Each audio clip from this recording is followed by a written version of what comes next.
जय श्री कृष्णा। आप सभी को आषाढ़ मास शुक्ल पक्ष देवशयनी एकादशी की ढेरों शुभकामनाएं। प्रेम से बोलिए लक्ष्मीपति श्री विष्णु भगवान की जय, एकादशी माता की जय। प्रिय भक्तों, आज आषाढ़ मास शुक्ल पक्ष की पाप नाशनी, धन संपदा और मोक्ष प्रदायिनी देवशयनी एकादशी का व्रत है। पद्म पुराण के अनुसार इस व्रत को करने तथा कथा को सुनने से सभी पाप और पाप कट जाते हैं, लंबी उम्र और ऐश्वर्य की प्राप्ति होती है। लक्ष्मी नारायण जी के कृपा से जीवन के कष्ट दूर हो जाते हैं। देवशयनी एकादशी, जिसे हरिशयनी पद्मा ग्यारस के नाम से भी जाना जाता है, भगवान श्री कृष्ण जी कहते हैं इस दिन से श्री विष्णु भगवान 4 महीने के लिए क्षीर सागर में शयन करते हैं। इसीलिए इस 4 महीने को चातुर्मास कहा जाता है और इस दौरान संचालन का कार्यभार भगवान शिव जी करते हैं। इस दिन रात्रि जागरण करके भगवान श्री विष्णु का पूजन करने वालों के पुण्यों की गणना ब्रह्मा जी भी नहीं कर सकते। यह व्रत इस लोक में भोग और परलोक में मुक्ति को देने वाला है। हरिशयनी एकादशी कथा को सुनकर संध्या को तुलसी में दीप दान करके भगवान की कपूर से आरती करनी चाहिए, जिससे घर परिवार में सदैव खुशहाली बनी रहती है। तो देवशयनी एकादशी व्रत कथा को सुनने से पहले आप सुनिए विलक्षण अतिथि सत्कार की ठाकुर की बड़ी ही कल्याणकारी दुर्लभ कथा। प्राचीन समय में विष्णुकाशी में दामोदर नामक एक गरीब ब्राह्मण रहते थे। जब उनका विवाह हुआ तब उन्होंने अपनी पत्नी से कह दिया था कि देखो अब मैं गृहस्थ बन गया हूं। गृहस्थ का खास काम है अतिथि सत्कार करना और विष्णु जी की सेवा करना। उनकी स्त्री ने कहा बहुत अच्छी बात है, मैं आपकी बातों को ध्यान में रखूंगी। वे ब्राह्मण कांची में घूमते रहते और भिक्षा में जो कुछ मिल जाता लाकर अपनी स्त्री को दे देते। घर की स्थिति बहुत साधारण थी, खाने के लिए अन्न भी नहीं था। भगवान बड़े लीला पुरुषोत्तम है, उनकी लीला तो बड़ी ही विचित्र होती है। एक दिन भगवान बूढ़े सन्यासी का रूप बनाकर उनके घर आए और बाहर चबूतरे पर बैठकर बोले कि घर में कोई है। ब्राह्मण ने सुना तो बाहर आकर प्रणाम किया। सन्यासी बोले कि आज मेरे मन में यही बात आई है कि मैं तुम्हारे यहाँ भोजन करूं। ब्राह्मण बोला कि बहुत अच्छी बात है, आनंद की बात है, आप अवश्य ही मेरे घर भोजन ग्रहण करिए। वो बूढ़े सन्यासी को भीतर ले गया और उनको बैठाया। देव योग से उस दिन ब्राह्मण को गांव से भिक्षा नहीं मिली थी। उसने सोचा कि अब क्या करें, खुद तो भूखे भी रह जाएं, पर महाराज जी को भूखा कैसे रखें। घर में कोई नहीं थी, केवल फटे पुराने कपड़े और बर्तन और गोपी चंदन टूटी हुई चारपाई, ये घर की सामग्री थी। ब्राह्मण ने अपनी पत्नी से कहा भाग्यवान, आज तो बड़ा गजब हो जाएगा, अतिथि भूखा रह जाएगा। पत्नी बोली आप घबराते क्यों हैं, मैं बैठी हूं ना। ब्राह्मण बोला कि क्या तेरे पास कोई गहना है। वो बोली गहना कहाँ है, कपड़े भी फटे पुराने हैं। ब्राह्मण बोला फिर अतिथि सत्कार कैसे करेंगी। ब्राह्मणी बोली आप नाई के घर से कैंची ले आइए। ब्राह्मण कैंची लेकर आया। ब्राह्मणी ने अपने सिर के केस भीतर से कतर लिए और बाहर के केस बांध लिए। कटे हुए केस की रस्सी बनाई और ब्राह्मण को देकर बोली कि इसको बेच आओ। ब्राह्मण उसको लेकर बाजार गया और बेचने पर जो थोड़े से पैसे मिले उनसे थोड़े चावल और दाल ले आया। ब्राह्मणी ने चावल बना दिए। सन्यासी को कहा हे महाराज, रसोई तैयार है, भोजन कर लीजिए। अब भगवान विष्णु रूपी वो सन्यासी बैठ गए। ब्राह्मण केले का पत्ता ले आया और उस पर भोजन परोस दिया। सन्यासी पानी लग गए, उन्होंने पत्तल में एक दाना भी नहीं छोड़ा। ब्राह्मण ने कहा महाराज और लो। वे बोले हाँ दे दो। ब्राह्मण ने बचा हुआ सारा भोजन परोस दिया। महाराज ने सब पा लिया और बोले कि बस अब तृप्ति हो गई। फिर बोले भाई बूढ़ा शरीर है, कहां जाएंगे, अभी तो हम यहां ही रहेंगे। ब्राह्मण ने कहा जरूर महाराज, आप यहीं पर विराजिए। अब भगवान विष्णु रूपी सन्यासी दिन भर वहीं रहे। सायंकाल हुई तो बोले बस दाल चावल बना देना, ज्यादा वस्तु की जरूरत नहीं। ब्राह्मण बोला कि ठीक है महाराज। ब्राह्मण के बाल काफी लंबे और रेशमी थे। उसने अपने बाकी बचे हुए केस भी काट दिए और उनको बेचकर महाराज के लिए दाल चावल बना दिए। महाराज ने पूरे दाल चावल खा लिए, उसमें से कुछ भी नहीं छोड़ा। फिर सन्यासी उस ब्राह्मण से बोले हे पुत्र, रात को हम कहाँ जाएंगे, हमारा कोई मकान तो है नहीं, बूढ़ा शरीर है, आज हम यहां ही रहेंगे। ब्राह्मण बोला अवश्य महाराज जी, आप यही चटाई का एक टुकड़ा था, उसको ब्राह्मण ने नीचे बिछा दिया। महाराज उस पर लेट गए। ब्राह्मण उसके चरण दबाने लगा। थोड़ी देर में विष्णु रूपी महाराज जी को नींद आ गई। थोड़ी देर में विष्णु रूपी उस सन्यासी को नींद आ गई। उनके चरणों के एक तरफ ब्राह्मण सो गया और एक तरफ उसकी पत्नी सो गई। जब वे दोनों सो गए तब बाबा जी जाग बैठे। उन्होंने आशीर्वाद दिया कि केश ठीक हो जाएं, सुंदर सुंदर वस्त्र आदि हो जाएं, गहने हो जाएं, धन धान्य से तुम्हारे भंडारे भर जाएं, आदि आदि आदि। फिर वे अंतर ध्यान हो गए। स्त्री की नींद खुली तो देखा कि हाथ में गहने हैं, सुंदर वस्त्र हैं, सिर पर केश भी है। उसको बड़ा आश्चर्य हुआ कि ये क्या कौतूहल है। उसने पति को बताया। ब्राह्मण ने उठकर देखा कि बाबा जी नहीं है, तो बाहर बाबा जी कहाँ गए, बूढ़ा शरीर है, कैसे गए होंगे। पत्नी ने कहा आप देखो तो सही, अपनी तरफ देखो, घर की तरफ देखो। ब्राह्मण ने देखा तो उसके सुंदर सुंदर वस्त्र थे, घर धन दान से भरा हुआ था, झोपड़ी की जगह महल जैसा घर बन गया था। अब वो रोने लगा और उसने कहा हे प्रभु, हमने आपको पहचाना नहीं, हमारे से आपकी सेवा में कितनी टूटी हो गई होगी, हम अनजान थे महाराज, हमें क्षमा करो भगवान। वही तुरंत प्रकट हो गए। दो से बोले वत्स, तुम्हारे भोजन से मैं बहुत तृप्त हुआ, अब तुम खूब अतिथि सत्कार करो, फिर पुत्र पुत्री आदि उत्पन्न करके अंत में तुम दोनों मेरे धाम आ जाओगे। भगवान की इतनी बातें सुनकर ब्राह्मण ने कहा हे प्रभु, अब आपने दर्शन दे ही दिया है तो आप अपने मुख से कोई ऐसी उद्धारक कल्याणकारी कथा सुनाइए जिसे सुनकर हम जीवन भर दूसरे का कल्याण करने के बारे में सोच सके। तब भगवान विष्णु ने कहा हे ब्राह्मण सुनो, प्राचीन काल में नर्मदा नदी के किनारे बसे एक नगर में आत्मदेव नाम के एक सदाचारी धर्मनिष्ठ ब्राह्मण रहा करती थी। उनकी पत्नी का नाम धुंधली था। वो सुंदर थी और अन्य गृह कार्य में भी निपुण थी, किंतु बहुत बोलने वाली, कृपया कलह प्रिय और दूसरों के झगड़ों में आनंद लेने वाली थी। आत्मदेव अपनी पत्नी के साथ संतुष्ट थी, किंतु उन्हें इस बात का बड़ा दुख था कि उनकी कोई संतान नहीं थी।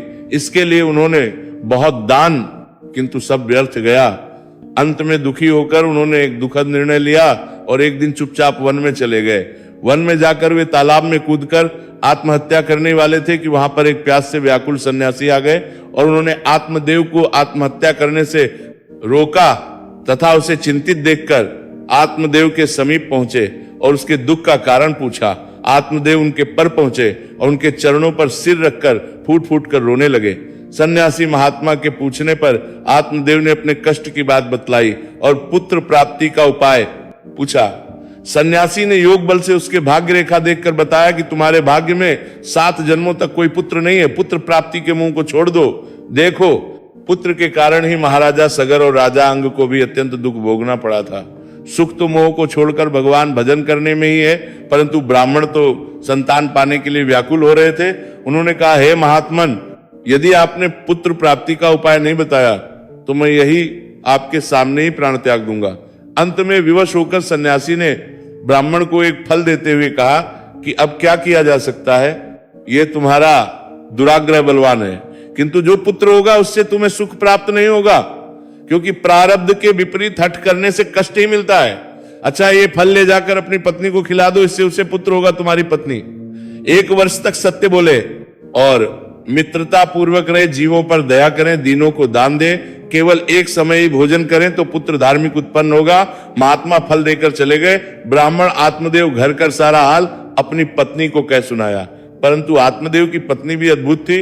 उसने वह फल नहीं खाया, उल्टे अपने सखी के सामने रोने लगी कि सखी, यदि मैं ये फल खा लूं तो गर्भवती हो जाऊंगी, इससे मेरा पेट फूल जाएगा, मैं क्रूप दिखने लगूंगी, मैं दुर्बल हो जाऊंगी, फिर घर का कार्य कैसे होगा, तथा यदि कोई चोर डाकू आ गए तो मैं भारी पेट लेकर कैसे भाग पाऊंगी, गर्भस्थ टेढ़ा हो गया तो मेरी मृत्यु हो गई तो मैंने सुना है कि प्रसव से महान कष्ट होता है, मैं सुकुमारी उसे कैसे सहन कर पाऊंगी, मेरी तो असमय मृत्यु हो जाएगी, मेरी ननद मेरा सर्वस्व चुरा लेगी, और पुत्र के लालन पालन में भी स्त्री को बड़ा दुख होता है, मेरी समझ से तो बंधा विधवा स्त्री सुखी है। इस प्रकार कुतर्क करके ब्राह्मण पत्नी ने वो फल नहीं खाया। कुछ ही दिनों बाद ब्राह्मण पत्नी की छोटी बहन उसके पास आई ने सब बातें उसे बताकर कहा, बहन ऐसी दशा में मैं क्या करूं। उसकी बहन ने कहा, चिंता मत करो, मैं गर्भवती हूं, बच्चा होने पर उसे मैं तुम्हें दे दूंगी, उसके बदले तुम मेरे पति को कुछ रकम दे देना। तुम गर्भवती के समान घर में गुप्त रूप से रहो, लोगों से कह दो कि तुम 6 महीने की गर्भवती हो, और मैं कह दूंगी कि मेरा पुत्र मर गया है, तुम्हारे घर प्रतिदिन आकर मैं तुम्हारे पुत्र का पालन करूंगी और इस फल को तुम उस गाय को दे दो। ब्राह्मण पत्नी ने फल को गाय को दे दिया और पति से कह दिया कि मैंने फल खा लिया है। समय बीतने पर धुंधली अपनी बहन का पुत्र ले आई और पति को बोला कि मुझे बेटा हुआ है। बड़ा भारी उत्सव मनाया गया, नामकरण संस्कार हुआ। स्वयं का नाम आत्मदेव था, तो उसने बेटे का नाम ब्रह्मदेव रखने का सोचा, पर धुंधली फिर झगड़ गई कि मेरा बेटा है तो नाम ऐसे रखेंगे। आत्मदेव बोले भाई तू ही रख ले। उसने कहा कि मेरा नाम धुंधली है तो मेरे बेटे का नाम धुंधकारी होगा। धुंधली ने गाय को जो फल खिलाया था उसके 2 महीने पश्चात गाय के गर्भ से मनुष्य का बालक पैदा हुआ जिसके कान बड़े बड़े थे, इसीलिए आत्मदेव ने उसका नाम गोकर्ण रखा। अब दोनों बड़े होने लगे। धुंधकारी दुष्ट प्रवृत्ति का था और गोकर्ण बड़ा ही सात्विक प्रवृत्ति का था। धुंधकारी सारे दुष्कर्म करता था, मगिरा जुआ खेलता, घर की सारी संपत्ति ले जाता। धीरे धीरे उसने सारी संपत्ति नष्ट कर दी। इसीलिए तो पुरानी कहावत है, पूत कपूत तो क्यों धन संचय है, पूत सपूत तो क्यों धन संचय। अगर पुत्र दुष्ट है तो आपके खून पसीने की कमाई सब बर्बाद कर देगा, और अगर पुत्र सपूत है तो खुद मेहनत करके धन अर्जित कर लेगा। इधर एक दिन कारी ने आत्मदेव की पिटाई कर दी। पुत्र की को देखकर आत्मदेव को बड़ा ही दुख हुआ। उन्होंने सोचा कि इससे अच्छा तो पुत्र ही नहीं रहना है। पिता के दुख को देखकर गोकर्ण पिता के पास आया और उन्हें वैराग्य का उपदेश दिया। गोकर्ण ने कहा, पिताजी यह संसार दुख रूप है तथा मोह से बांधने वाला है। संसार में सिर्फ भगवत दृष्टि रखकर ही हम सुखी हो सकते हैं। अतः पुत्र मोह त्याग कर भगवत भक्ति करिए, तभी मनुष्य जन्म सफल है। हे पिताजी, आप धुंधकारी की गतिविधियों की तरफ ध्यान ना देकर वन में जाकर प्रभु की आराधना करें।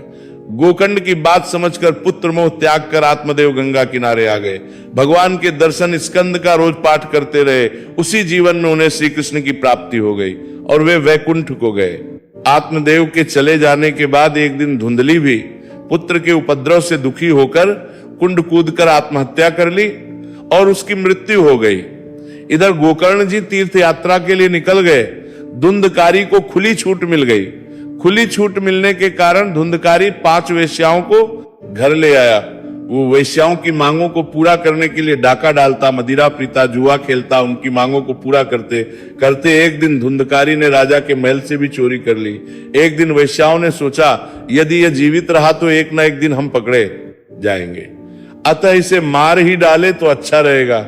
ऐसा सोचकर रात को उन्होंने सोते हुए धुंधकारी को रस्सी से कसकर बांध दिया और जलते हुए अंगारे उसके मुंह में भरकर उसे तड़पा तड़पा कर मार डाला। फिर उसके शरीर को वहीं धरती में गाड़ दिया। धुंधकारी अपने कुकर्मों के कारण भयंकर प्रेत हुआ। जो पाप करता है उसे प्रेत बनना ही पड़ता है। इधर गोकर्ण जी अपने तीर्थ यात्रा से वापस आए तो उनके घर में आग लगी हुई थी। उनका घर बड़ा ही भयावह प्रतीत हो रहा था। अगल बगल आस पड़ोस से पूछने पर पता चला कि उनका भाई धुंधकारी मर चुका है। तो उन्होंने अपने भाई की अंतिम क्रिया की और गोकर्ण ने गया में जाकर भाई का श्राद्ध किया, पर उसका उद्धार नहीं हुआ। अब धुंधकारी अनेक रूप बनाकर गोकर्ण को डराने लगा। गोकर्ण इतने मंत्र का जाप करते थे कि वो उनके पास नहीं आ सकता था। प्रेत योनि तमस योनि है, जो सात्विक मंत्रों का जाप करता है, प्रेत उसके पास नहीं आते। ऐसे ही एक दिन जब धुंधकारी प्रेत रूप बनाकर गोकर्ण को डराने का प्रयास करने लगा तो गोकर्ण ने पूछा, तो कौन है? धुंधकारी ने कहा, मैं तुम्हारा भाई धुंधकारी हूं। हे भाई, तुम दयालु हो, मुझे इस प्रेत योनि से छुटकारा दिलाओ। गोकर्ण बोले, अरे मैंने तो तेरा गया में पिंडदान कर दिया, फिर भी तेरा उद्धार नहीं हुआ। धुंधकारी बोला, मैंने जितने दुष्कर्म किए हैं, गया के पिंड से मेरा उद्धार नहीं होने वाला, और कोई उपाय सोचो। गोकर्ण ने सभी विद्वानों को बुलाकर पूछा, पर कोई उपाय नहीं निकला। अब गोकर्ण ने सूर्य देव को नमस्कार किया और कहा, हे भगवान, आप सबके कर्मों के साक्षी हैं, आप ही इसका कोई मार्ग निकालिए। तभी सूर्य वहां प्रकट हुए। सूर्य देव से गोकर्ण ने पूछा, आप इसके कर्मों के साक्षी हैं, आप ही बताइए इसका उद्धार कैसे होगा। सूर्य देव ने कहा, इसको भगवत सप्ताह सुनाओ, इसकी मुक्ति संभव है और इसका दूसरा कोई उपाय नहीं है। गोकर्ण ने भागवत सप्ताह का आयोजन किया। प्रेत तो हवा के रूप में होता है। धुंधकारी सोचने लगा, कहां बैठूं। वहां एक साथ गांठ का वास रखा था, उसी में वो बैठ गया। बहुत से लोग भागवत में 7 गांठ का वास लगाते हैं। यदि संदेह है कि परिवार का कोई सदस्य बन गया है तो अवश्य लगाना चाहिए। पहले दिन की कथा में पहली ग्रंथि का भेदन हो गया। दूसरे दिन की कथा में दूसरी गांठ का इस तरह से 7 दिनों में 7 गांठों का भेद करते हुए धुंधकारी दिव्य रूप धारण करके भगवान के पार्षद के रूप में प्रकट हो गया। धुंधकारी को लेने भगवान का विमान आया और इस प्रकार भगवत कथा सुनने के दिन ही धुंधकारी को बैकुंठ की प्राप्ति हुई।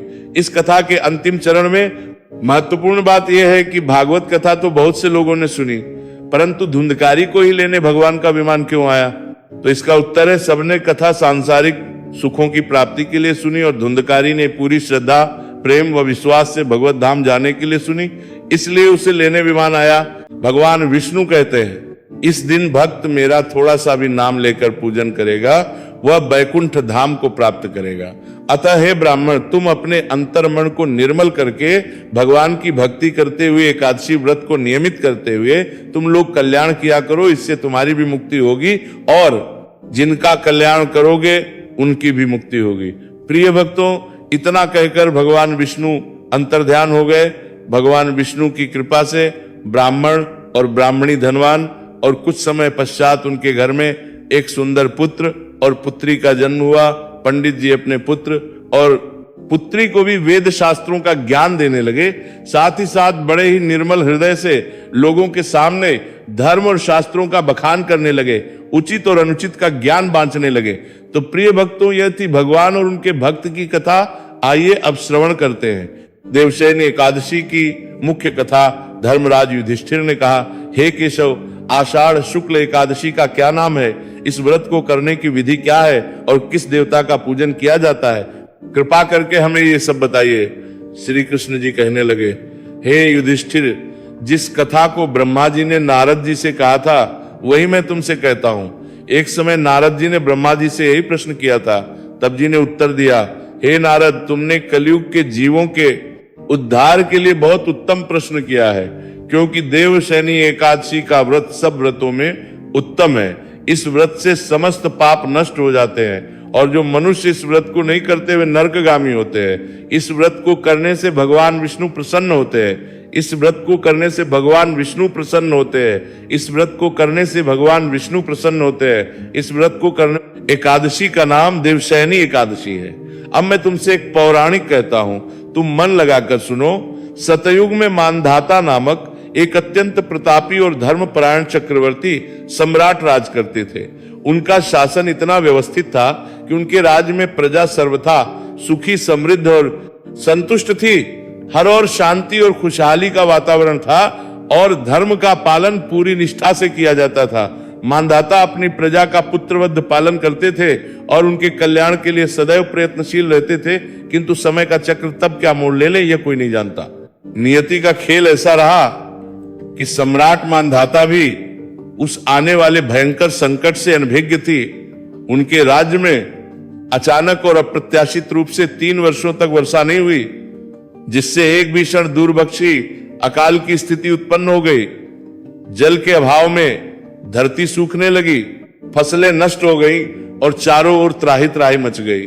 जीवन यापन इतना कठिन हो गया कि प्रजा भूख और प्यास से व्याकुल हो गई। जब लोगों के प्राण संकट में आ गए तो स्वाभाविक रूप से उनकी रुचि धार्मिक कार्यों में कम होने लगी। यज्ञ, हवन, पिंडदान और कथा व्रत जैसे धर्म कर्म धीरे धीरे बंद होने लगे, क्योंकि लोगों की प्राथमिकता अपनी मूलभूत आवश्यकताओं को करना बन गई थी। प्रजा ने अपने राजा मानधाता के पास जाकर अपनी पीड़ा और वेदना व्यक्त की और उनसे इस भयंकर संकट से मुक्ति दिलाने की प्रार्थना की। राजा मानधाता अपनी प्रजा की दुर्दशा देखकर पहले से ही अत्यधिक दुखी थे। वे स्वयं भी यही चिंतन कर रहे थे कि आखिर मैंने ऐसा कौन सा पाप कर्म किया है जिसका दंड मुझे और मेरी प्रजा को इस प्रकार मिल रहा। इस असहनीय कष्ट से मुक्ति पाने और कोई समाधान होने के उद्देश्य से राजा मानधाता अपनी सेना को साथ लेकर गहन वन की ओर चल दी। वन में विचरण करते करते एक दिन वे अत्यंत शांत और दिव्य आश्रम में पहुंचे। यह आश्रम ब्रह्मा जी के मानस पुत्र परम ज्ञानी महर्षि अंगिरा का था। राजा मानधाता ने श्रद्धा पूर्वक महर्षि को साष्टांग प्रणाम। शिवर ने उन्हें आशीर्वाद दिया और कुशल छीन पूछने के बाद वन में उनके आगमन का और अपने आश्रम तक पहुंचने का प्रयोजन जानना चाहा। तब राजा मानधाता ने हाथ जोड़कर विनय पूर्वक कहा, हे महात्मन, मैं सदा से ही धर्म का पालन करता आया हूं, अपनी प्रजा के कल्याण के लिए हर संभव प्रयास करता हूं। इसके बावजूद मेरे राज्य में भयंकर दुर्भिक्ष आया है, प्रजा अत्यंत दुखी है। कृपया करके मुझे इसका कारण और इससे मुक्ति का उपाय बताइए। महर्षि अंगिरा ने ध्यान पूर्वक राजा की बात सुनी और फिर बोले, हे राजन, यह सतयुग सभी युगों में उत्तम है। इस युग में धर्म अपने चारों चरणों में पूर्ण रूप से व्याप्त रहता है। यहां तक कि एक छोटा सा पाप भी इस युग में अत्यंत भयंकर दंड का कारण बन सकता है। ने कहा, इस युग में ब्राह्मणों के अतिरिक्त किसी अन्य वर्ण को तपस्या करने का अधिकार नहीं है, परंतु आपके राज्य में एक शूद्र तपस्या कर रहा है। यही कारण है कि आपके राज्य में वर्षा नहीं हो रही है और दुर्भिक्ष की स्थिति उत्पन्न हुई है। जब तक वह शूद्र तपस्वी अपनी देह नहीं त्यागता, तब तक वह अकाल शांत नहीं होगा। इस अकाल की शांति उसे मृत्यु दंड देने से ही संभव है। किंतु राजा का हृदय अत्यंत कोमल और न्यायप्रिय था। वे एक निरपराध व्यक्ति को मृत्यु दंड देने के लिए तैयार नहीं। उन्होंने कहा, हे ऋषिवर, मैं एक निरपराध तपस्वी को मार दूं, ये बात मेरा मन स्वीकार नहीं कर रहा है। कृपा करके आप मुझे कोई और उपाय बताइए। राजा की धर्मपरायणता और करुणा को देखकर महर्षि अंगिरा प्रसन्न हुई। उन्होंने कहा, हे राजन, यदि आप शूद्र तपस्वी को मारना नहीं चाहते तो मैं आपको एक अन्य उपाय बताता हूं। आप माह के शुक्ल पक्ष की एकादशी का विधि पूर्वक व्रत करें। इस व्रत के प्रभाव से अवश्य ही मूसलाधार वर्षा होगी और आपके राज्य का कष्ट दूर हो जाएगा। इस एकादशी को पद्मा एकादशी भी कहते हैं। महर्षि के वचनों को सुनकर राजा मानधाता अत्यंत प्रसन्न हुए। वे तुरंत अपनी लौट आए और उन्होंने अपनी समस्त प्रजा, जिसमें ब्राह्मण, क्षत्रिय, वैश्य और शूद्र चारों वर्णों के लोग शामिल थे, उनके साथ मिलकर महर्षि अंगिरा द्वारा बताए गए विधि विधान से देवसैनी एकादशी का व्रत किया। इस पवित्र व्रत के अद्भुत प्रभाव से कुछ ही समय में आकाश में घनघोर बादल छा गए। मूसलाधार वर्षा होने लगी। धरती हरी भरी हो गई। सूखे खेत फिर लहलहा उठी और देखते ही देखते पूरा राज्य धन धान से परिपूर्ण हो गया। प्रजा की सारी पीड़ाएं दूर हो गईं और वे फिर से सुख समृद्धि से जीवन यापन करने लगे। इस प्रकार देवशयनी एकादशी व्रत ने राजा मानधाता और उनकी प्रजा को घोर अकाल से मुक्ति दिलाई। तो प्रिय भक्तों, देवशयनी एकादशी के महत्व को समझने के लिए हमें एक और महत्वपूर्ण पौराणिक कथा को जानना होगा, जो भगवान विष्णु के शयनकाल और चातुर्मास के आरंभ से सीधे जुड़ा हुआ है। यह कथा है भगवान विष्णु के वामन अवतार और दानवीर दैत्यराज बलि की पौराणिक ग्रंथों के अनुसार। एक समय ऐसा था जब दैत्यराज बलि अपने तप और पराक्रम से इतने शक्तिशाली हो गए थे कि उन्होंने इंद्रलोक सहित तीनों लोकों पर अधिकार प्राप्त कर लिया था। वे अत्यंत धर्मपरायण और दानशील भी, परंतु उनके बढ़ते हुए प्रभाव से देवगण चिंतित हो उठे। देवों की प्रार्थना पर भगवान विष्णु ने सृष्टि में संतुलन स्थापित करने के लिए एक अद्भुत लीला रची। भगवान विष्णु ने एक छोटे तेजस्वी वामन ब्राह्मण बालक का रूप धारण किया और राजा बलि द्वारा आयोजित किए जा रहे विश्वजीत यज्ञ में पहुंचे। बलि अपने दानवीरता के लिए प्रसिद्ध थे। उन्होंने वामन से कुछ भी मांगने कहा। वामन ने अत्यंत नम्रता पूर्वक केवल 3 पग भूमि की याचना की। बलि के गुरु शुक्राचार्य, जो त्रिकालदर्शी थे, उन्होंने तुरंत पहचान लिया कि यह कोई साधारण बालक नहीं, स्वयं भगवान विष्णु है। उन्होंने बलि को इस दान से रोकने का प्रयास किया, परंतु बलि अपने वचन से हटना नहीं चाहते थे। उन्होंने गुरु की चेतावनी को दरकिनार करते हुए वामन को 3 पग भूमि दान में देने का संकल्प ले लिया। जैसे ही बलि ने संकल्प किया, भगवान वामन अपना विराट रूप धारण कर लिया। उनका शरीर इतना विशाल हो गया कि उन्होंने पूरे ब्रह्मांड को अपने में समा लिया। पहले पग में भगवान ने अपने विशाल देह से संपूर्ण पृथ्वी, आकाश और समस्त दिशाओं को माप लिया। कोई कल्पना भी नहीं कर सकता था कि एक छोटा सा ब्राह्मण बालक इतना विशाल रूप धारण कर सकता है। दूसरे पग में उन्होंने संपूर्ण स्वर्ग लोक और अन्य सभी लोगों को नाप लिया। अब तीनों लोकों में से कोई भी स्थान शेष नहीं बचा था जहां भगवान अपना तीसरा पग रख सके। जब तीसरे पग के लिए कोई स्थान नहीं बचा, तब भगवान वामन ने राजा बलि से पूछा, हे बलि, मैंने अपने 2 पगों से समस्त सृष्टि को माप लिया है। अब तीसरे पग के लिए तुम मुझे कहां स्थान दोगे राजा? बलि, जो अपने वचन के पक्के थे और भगवान की लीला को चुके थे, उन्होंने बिना किसी संकोच के हाथ जोड़कर कहा, हे प्रभु, अब मेरे पास कुछ भी शेष नहीं है। यदि आप मेरे दान से प्रसन्न है तो कृपा करके अपना तीसरा पग मेरे मस्तक पर रखिए। राजा बलि के इस अद्भुत भक्ति त्याग और दानवीरता से भगवान अत्यंत प्रसन्न हुए। उन्होंने राजा बलि के मस्तक पर अपना तीसरा पग रखा और उन्हें पाताल लोक का अधिपति बना दिया। भगवान ने बलि से वर मांगने को कहा। बलि ने अपने मन की सबसे बड़ी इच्छा व्यक्त करते हुए कहा, हे भगवान, मैं चाहता हूं कि आप मेरे महल में नित्य निवास करें। मैं आपको क्षण भर के लिए भी अपने से दूर नहीं देखना चाहता। भगवान श्री विष्णु बलि के इस असीम प्रेम और भक्ति से बंध गए और उन्होंने उनका यह वरदान स्वीकार कर लिया। वे बलि के महल में उनके द्वारपाल बनकर निवास करने लगे। जब भगवान श्री लंबे समय तक अपने लोक नहीं लौटे तो उनकी अर्धांगिनी देवी लक्ष्मी चिंतित हो उठी नारद जी से। भगवान के पाताल लोक में निवास करने की बात जानकर देवी लक्ष्मी राजा बलि के पास पहुंची। उन्होंने राजा बलि को अपना भाई बनाया और उन्हें रक्षाबंधन के पवित्र धागे से बांधा। इस स्नेह के बदले में लक्ष्मी जी ने बलि से एक वचन मांगा कि भगवान विष्णु को उनके वचन से कर दिया जाए। राजा बलि, जो स्वयं भगवान के परम भक्त थे, उन्होंने देवी लक्ष्मी के अनुरोध को सहर्ष स्वीकार कर लिया। तब भगवान विष्णु ने बलि को आशीर्वाद देते हुए कहा कि वे देवशयनी एकादशी से लेकर देवोत्थानी एकादशी तक 4 माह के लिए पाताल लोक में बलि के साथ निवास करेंगे। यह अवधि चातुर्मास कहलाती है। इस प्रकार देवशयनी एकादशी वह पवित्र है जब भगवान विष्णु अपनी लीला के अनुसार योग निद्रा के लिए क्षीर सागर में शयन करते हैं और राजा बलि के वचन को निभाने के लिए पाताल लोक में निवास करते हैं। यह दोनों कथाएं देवशयनी एकादशी के महत्व को स्थापित करती हैं। एक और यह व्रत हमें भौतिक कष्टों से मुक्ति दिलाता है, तो दूसरी ओर यह भगवान की भक्ति के प्रति अगाध प्रेम और उनकी लीलाओं का स्मरण कराता है। चातुर्मास यह अवधि आत्मा सुधार, तपस्या और भक्ति के गहन अनुभव का स्वर्णमय अवसर है। जब प्रकृति और आध्यात्मिक ऊर्जाएं हमें परमात्मा से जुड़ने के लिए विशेष रूप से प्रेरित करती हैं तो प्रेम से बोलिए, लक्ष्मीपति श्री विष्णु भगवान की जय, तुलसी माता की जय, जय श्री हरि। प्रिय भक्तों, अब अंत में आइए श्रवण करते हैं तुलसी माता और एकादशी माता की कथा।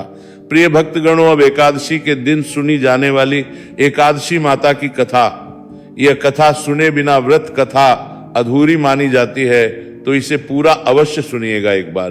बूढ़ी माँ ने एकादशी का व्रत रखा, बड़ा ही भाव भक्ति से पूजा अर्चना की। उन्हें वृद्धावस्था में क्या बाधा थी, वो तो अपने पुत्रों की सुख सुविधा के लिए व्रत किया करती थी। वे दिन भर तो जरा कठोर मन करके अपनी प्यास को रोके रही और दिन में ब्राह्मणों को मिट्टी के पात्र में भरकर पानी और सतु फल दान दिए। दोनों भर भर के चीनी और दही वितरण किया। उन्हें गर्मी के कारण बहुत बेचैनी हो रही थी, इस कारण वे बहुत देर तक पानी में पड़ी रही, मुंह धोती रही, तब कहीं थोड़ा बहुत धैर्य बंध पाया। धूप तो तेज पड़ी रही थी, इस कारण बार बार मुंह सूख रहा था, बहुत बेचैनी हो रही थी। एक तो बुढ़ापा और दूसरा यह भयंकर गर्मी। वृद्धावस्था की स्थिति तो कुछ दूसरे ही प्रकार की होती है। जैसे तैसे रो धो कर के दिन, अब पहाड़ सी रात सामने थी। उनका कटना बड़ा ही कठिन दिखाई दे रहा था। खटिया पर पड़े पड़े शांति नहीं मिल रही थी। वे बार बार करवट बदल रही थी। अनेक बार वे बाहर जाती और भीतर आती, उन्हें घर के अंदर शांति नहीं थी। वे खटिया पर पड़ी पड़ी एकादशी माता का स्मरण करती रही।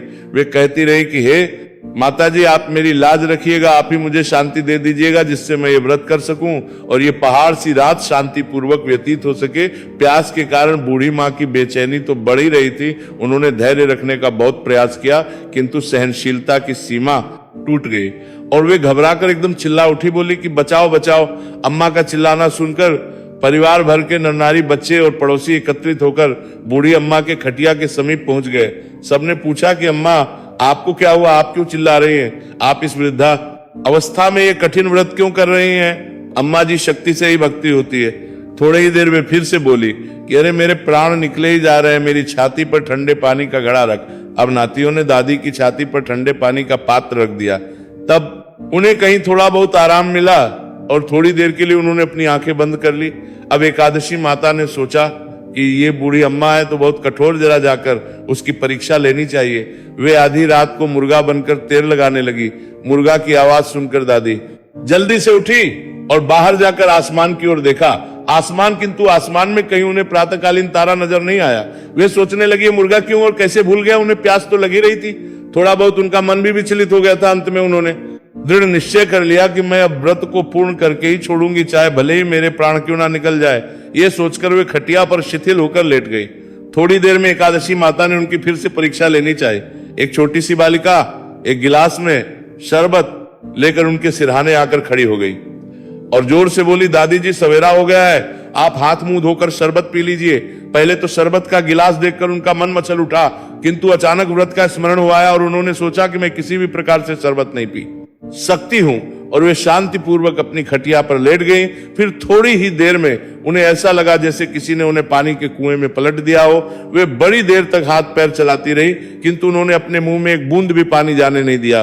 वे दृढ़ता पूर्वक अपना व्रत पालन करती रही। थोड़ी देर में ना जाने कहां से सामने आग जलने लगी, जिससे भारी गर्मी बढ़ने लगी, प्यास के प्राण निकलने लगे, किंतु बूढ़ी का कुछ भी नहीं बिगड़ पाया।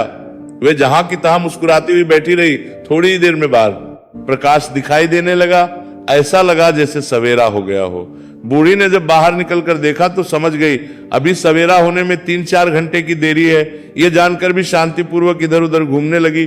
फिर एकादशी माता ये बात अच्छी तरह से समझ गई कि ये बूढ़ी किसी भी प्रकार से अपने व्रत से नहीं टल सकती है।